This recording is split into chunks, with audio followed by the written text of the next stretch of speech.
Je, AI inaweza kukusaidia kukuza chaneli yako? Ukweli na uongo kuhusu AI. Habari na karibu Jack Media TZ. Leo tunajadili mada kubwa sana. AI kwenye YouTube.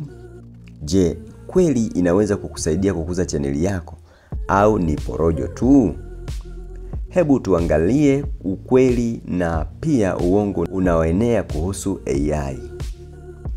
Sehemu ya kwanza, ukweli kuhusu AI. AI inarahisisha kazi. Inakusaidia kuandika scripti, kutengeneza idea za content na hata maelezo ya video, yani description na tags. Pia AI inaokoa muda. Badala ya kukaa masaa mengi ukibuni title, unaweza kuipata kwa dakika chache.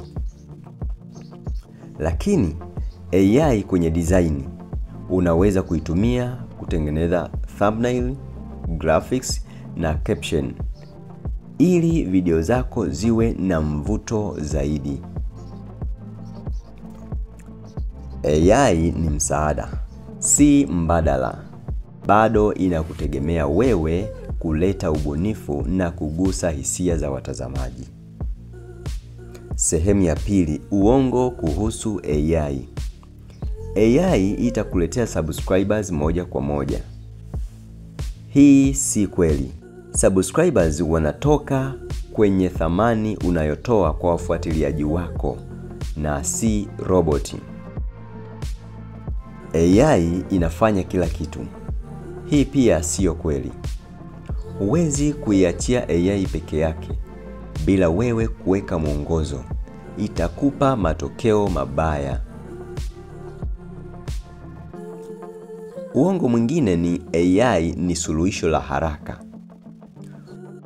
Kukuza chaneli bado inahitaji consistency, kujua audience yako na ubunifu wa kibinadamu.